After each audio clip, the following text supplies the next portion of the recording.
नमस्कार आणि welcome to the new blog of the Tanya आणि निखिल. मी त्यांना तुमचं अगदी मनापासून स्वागत करते आपल्या आजच्या नवीन ब्लॉगमध्ये. तर आज आहे बुधवार आणि मी आई आणि मावशी आम्ही चाललो आहे भूर. सखी झोपली आहे, तिचे मामा मावशी तिच्या जवळ आहे. आणि पप्पा हाय करा. तुम्ही सखीला सांभाळणार आहे ना प्रॉपर? आणि असं पण पप्पांचं म्हणणं असतं की मावशीने मी आला राईला बिघडवतो तर, राईट पप्पा? आम्ही काय करतो आईला?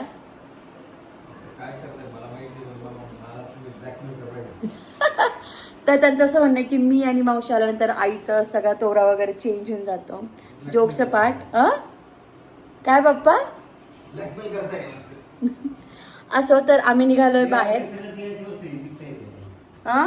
मग ते तुमच्या सुनेला सांगा. सुनेला ऍक्च्युली पाऊस आहे आणि बाहेर आमच्या वळणे वगैरे आहे, बट अजून फर्निचरचं थोडं सामान बाहेर आहे, त्याच्यामुळे प्रॉब्लेम येतोय कपडे टाकायला, म्हणून तिथे टाकले. आता सकाळी मी निखिलचे वगैरे पण बोलणे खाल्ले त्याच्यावरून, बट आज ते सॉर्ट आउट करू. आम्ही निघालोय बाहेर. पप्पा बाय. पप्पा बाहेर जातात, आज आम्ही बाहेर चाललोय. माझा चष्मा राहिला. तर आम्ही घरातून गेलो होतो काहीतरी 1-1:30 वाजता आणि आता आम्हाला जवळजवळ 4:30 झालेत आणि मग आम्ही घरी आलोय. आणि आज आम्ही तिघींनी खूप मोठी हिंमत केली का काही. काय केलं मी तुम्हाला पुढे नंतर दाखवतेच.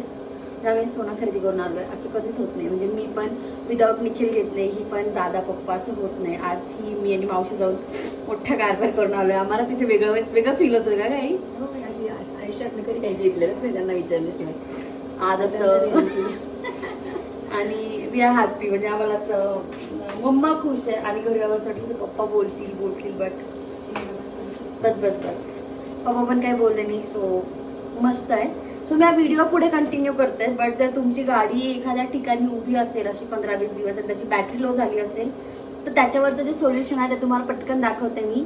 सो तो व्हिडिओ बघा आणि पटकन परत या. अगारोच्या या कार जम्प स्टार्टर किट सोबत येते ही एक कॅरिंग केस, जम्प स्टार्ट केबल आणि केबलच्या एका साईडला असतात 2 क्लॅम्प्स, एक पॉझिटिव्ह आणि एक निगेटिव्ह. दोघही क्लॅम्प्सवर पॉझिटिव्ह आणि निगेटिव्ह असं इंडिकेट केलेलं असतं.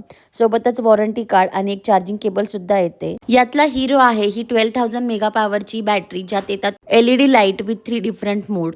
लाईट शेजारीच आहे आउटपुट पोर्ट आणि इनपुट पोर्ट, सो आपण इथून चार्जिंग करू शकतो. आणि वेळेला आपण याचा ॲज अ पॉवर बँक म्हणून मोबाईल चार्ज करायला सुद्धा यूज करू शकतो. आणि सगळ्यात साईडला आहे हा जम्प स्टार्ट सॉकेट, जिथे आपण कार स्टार्ट करायसाठी यूज करू शकतो. आणि LEDचे हे जे लाईट आहे ना, याचे 3 डिफरंट मोड आहे, नॉर्मल मोड, स्ट्रोब लाईट मोड आणि SOS मोड. प्रत्येक वेळेस प्रेस केल्यानंतर ते चेंज होत जातं. सगळ्यात मेन गोष्ट अशी आहे की आपण जेव्हा कार जम्प स्टार्टसाठी याचा यूज करणार असतो तर त्याची 3 लेवल बॅटरी तरी चार्ज असायला हवी, म्हणजे अराउंड 70%. याचा प्रत्यक्षात डेमो बघण्यासाठी ही जी जम्प स्लॉट केबल आहे ती मी आधी बॅटरीला अटॅच करून घेतली, जे जॉईन करणं अजिबात डिफिकल्ट टास्क नाही आहे. त्यानंतर हे पॉझिटिव्ह आणि निगेटिव्ह जे क्लॅम्प्स होते ते बॅटरीवर योग्य ठिकाणी जॉईन करून घेतले. ते झाल्यानंतर आम्ही जो इंडिकेटर लाईट आहे तो बघितला. जो लाईट ऑरेंज कलरमध्ये आला होता, दॅट मीन्स आत्ता बॅटरी फुल्ली चार्ज आहे, सो आत्ता जम्प स्टार्टरची गरज नाही. सेकंड डेमो मी करून बघितला ड्रेन बॅटरीसोबत. तिथे आम्ही पुन्हा ते जे क्लॅम्प्स आहे ते योग्य ठिकाणी जॉईन केले आणि त्यानंतर जेव्हा इंडिकेटरवर चेक केलं तेव्हा तिथे ग्रीन लाईट दाखवला जात होता. दॅट मीन्स बॅटरी पूर्ण ड्रेन झालेली आहे. And now this is time to start. So हे प्रॉडक्ट अगदी छान आहे, तुम्ही पण नक्की ट्राय करा. ओके, तर आम्ही आलो आहे आणि आमच्या मागे इतकी घाई, कारण म्हणजे आमचे एक रिलेटिव्ह वारले, ते डबा घेऊन जायचं आहे त्यांना. सो इथे आम्ही शेवभाजी केलेली आहे. आता मी कांद्याची चटणी करते आहे. आमच्या मामी तिकडनं बाकीचं करून आणत आहे, म्हणजे अशी चालू प्रोसेस. आणि हे सगळे जाणार आहे घरात, परत मी आणि पोरं राहणार आहे. मला कधी कधी वाटतं मी केअरटेकर आहे का काय घराची. मी आली का बिंदास. आणि आज म्हणजे फक्त सखी नाही आहे, मनू, पिऊ, गौरी आणि सखी अशी 4 जण आहे. पप्पा पण आहे आणि मोठं बाजारात जास्तच राहते. गौरी गेली सखीला घेऊन बाहेर फिरायला. तिला माहित होतं क्लासचा टाइम झाला, म्हणूनच ती बाहेर गेली आहे.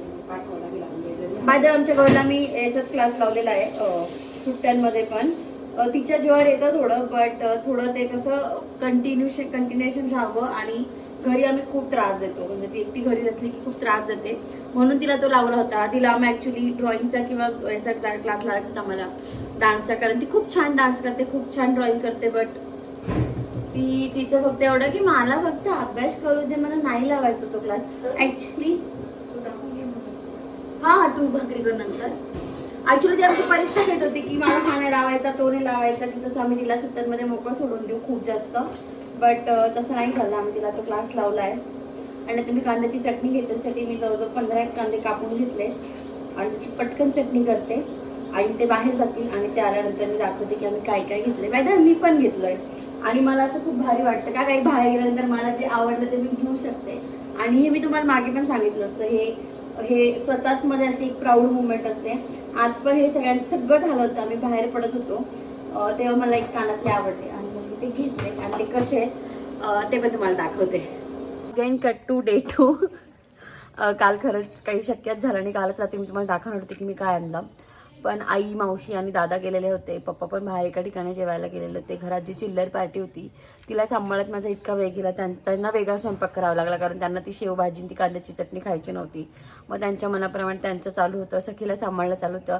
या गर्दीत पण सखी दोनदा पडली, एवढं मोठं टेंगुळ आलं होतं तिला. बट तिला नुसतं त्या मामा मावशींसोबत खेळायचं असतं, त्याला मी काहीच करू शकत नाही. बाय द वे त्याला मी खूप हिम्मत करून फर्स्ट टाइमच असं झालं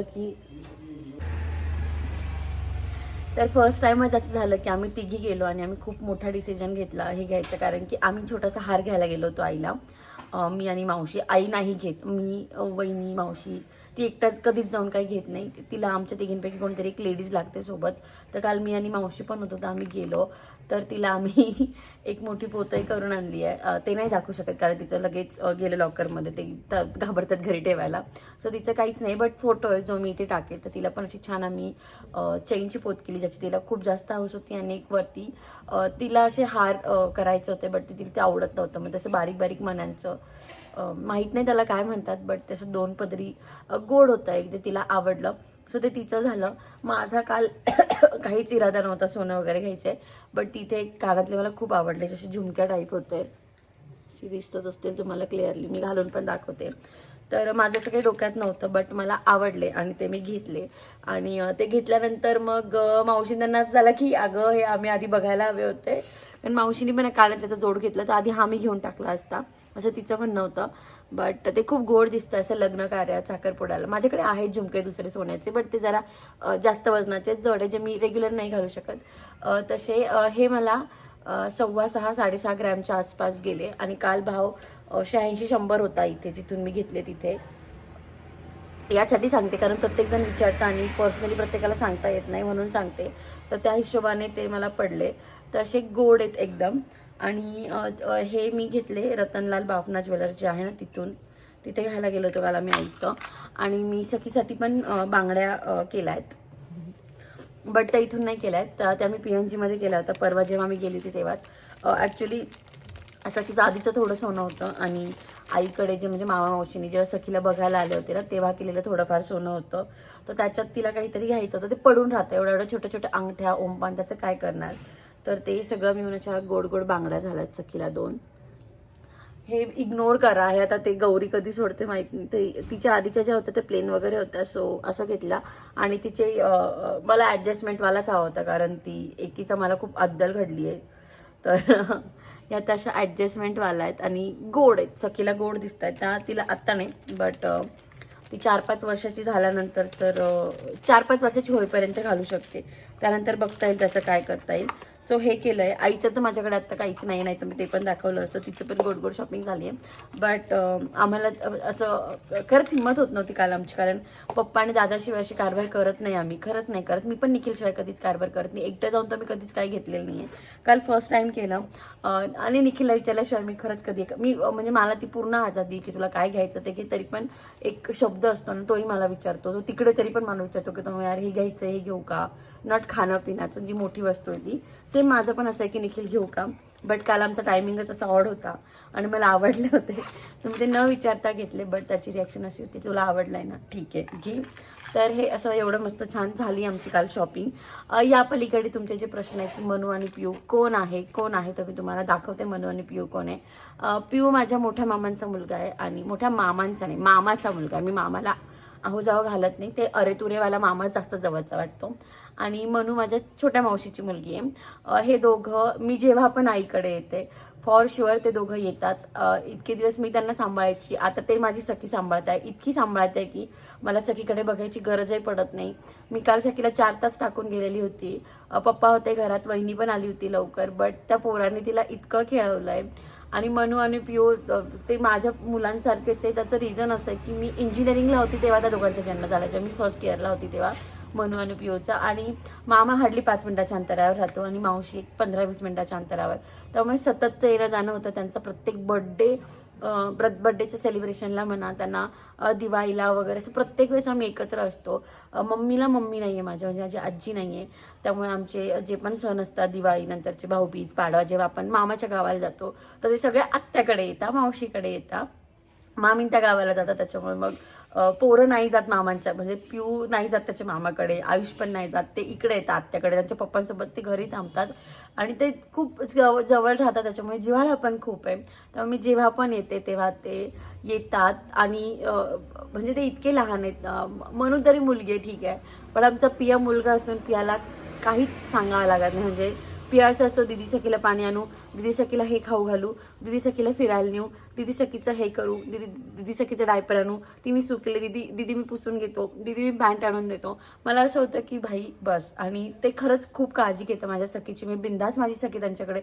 आता सुद्धा ती सखी, म्हणजे त्यांच्यामध्ये असं चॅलेंज लागतं की कोण सखीची पॅन्ट घालून देईल, कोण सखीला खाऊ घालेल, कोण सखीला चिक्कू आणून देईल, कोण सखीची बॉटल धुवेल. बट गोड आहे जे काही आहे ते. आणि गौरी तर आहे सोबतीला. सो हे काही होतं आपल्या आजच्या व्लॉगमध्ये. तुम्हाला जर आपला आजचा व्लॉग आवडला असेल तर do like, share and subscribe. आणि असंच प्रेम देत राहा. हे थोडंफार तुमच्या प्रेमामुळे सुद्धा होतं आहे, आणि म्हणजे तुमचा पण खूप मोठा हात आहे याच्यात असंही म्हणता येईल. आणि हे माझ्यासाठी खूप प्राऊड असतं. म्हणजे लहानपणी खूप लांबून बघायचे, असं नाही की कधी कोणी काही घेऊन दिलं नाही. तेव्हा त्याची आवड पण नव्हती, तेव्हा त्याच्याबद्दल कळत पण नव्हतं. घरच्यांनी कधीच कोणत्या गोष्टीची कमी नाही केली आहे. बट स्वतःच्या पायावर उभं राहून स्वतःसाठी काहीतरी घेणं, म्हणजे आपल्याकडून दुसऱ्यांना पण काहीतरी घेऊन देणं, खूप खूप बेस्ट फिलिंग असते ती. आणि हे त्यातलंच काहीतरी एक होतं. माझं त्याच होतं, दर महिन्याला चालू आहे. बट ती कृपा आहे महाराजांची असं मी म्हणेल. बस आज एवढंच. जर तुम्हाला आपला आजचा व्लॉग आवडला असेल तर do like, share and subscribe. असंच प्रेम देत राहा. आणि next vlog me make sure करेल की होम टूरचा असेल, कारण ऑलमोस्ट सगळं आवरत आलंय. असं थोडंफार जे बाकी ते सगळं आवरून मी नक्की द्यायचा ट्राय करेल. आपण भेटूयात पुढच्या व्लॉगमध्ये. तोपर्यंत बाय.